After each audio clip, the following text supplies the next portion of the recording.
Good day, everybody. I want to include Sally Meadows in here. In Australia, it's night. So I'll say good day, everybody, from now on.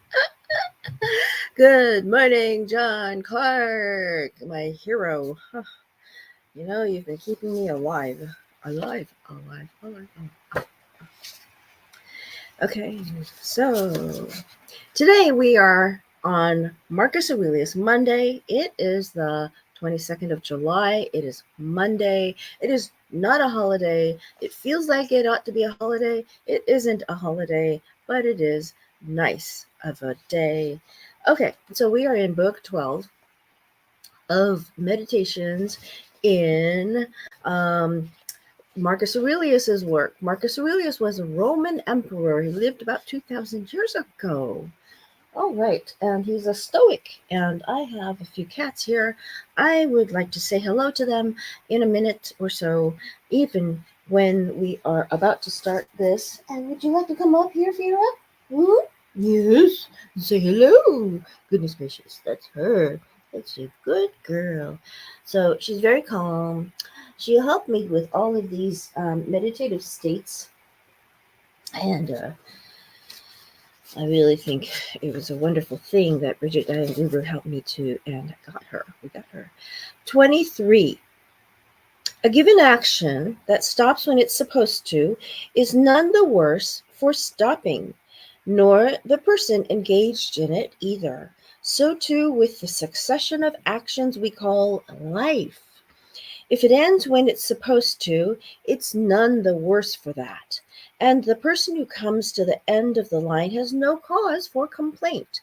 The time and stopping point are set by nature, our own nature. In some cases, death from old age or nature as a whole, whose parts, shifting and changing, constantly renew the world and keep it on schedule. Nothing that benefits all things can be ugly or out of place.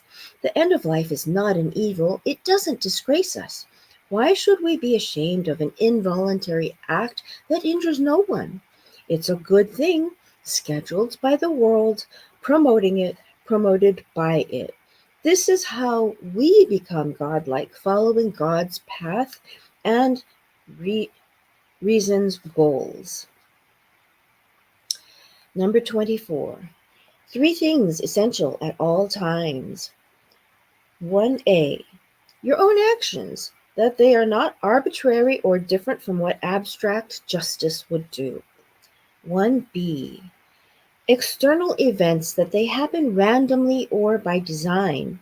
You can't complain about chance. You can't argue with providence. Number 2. When all things are like from the planting of the seed to the quickening of life, and from its quickening to its relinquishment, where the parts came from and where they return to.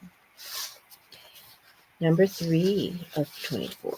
That if you were suddenly lifted up and could see life and its variety from a vast height, and at the same time all the things around you, in the sky and beyond it, you'd see how pointless it is, and no matter how often you saw it, would be the same life forms, the same life span. Arrogance about this. Number 25. Throw out your misperceptions and you'll be fine. And who's stopping you from throwing them out? He has it in parentheses. Number 26. To be angry at something means you've forgotten that everything that happens is natural, that the responsibility is theirs, not yours. And further, that whatever happens has always happened and always will, and is happening at this very moment everywhere, just like this. What links one human being to all humans, not blood or birth, but mind. And that an individual's mind is God and of God, that nothing belongs to anyone, children, body, life itself, all of them come from that same source. That it's all about how you choose to see things, that the present is all we have to live in or to lose. Number 27. Constantly run down the list of those who felt intense anger at something, the most famous, the most unfortunate, the most hated, the most whatever, and ask, where is all that now? Smoke? Dust? Legend? Or not even a legend? Think of all the examples. Fabius Catulinus in this country, Lucius Lupus in the orchard, Stertinius at Baiae, Tiberius on Capri, Vilius Rufus, obsession and arrogance. And how trivial the things we want so passionately are. And how much more philosophical it would be to take what we're given and show uprightness, self control, obedience to God, without making a production of it. There's nothing more insufferable than people who boast about their own humility. There we are. It's the truth. I know people like that, and they don't realize it. So you have to say, so who's the boss here? Who's the boss here? God is the boss here. Everything that happens is natural. Even what you're angry about, that's happening all the time everywhere. What's the use of being angry about it? So that's what we're at today.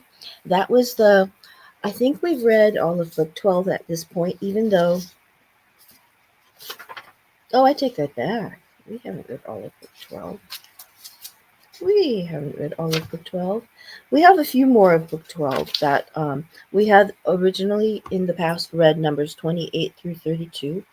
And then next week we shall read numbers 33 through 36. Okay? Old Kinderhack. Bye bye.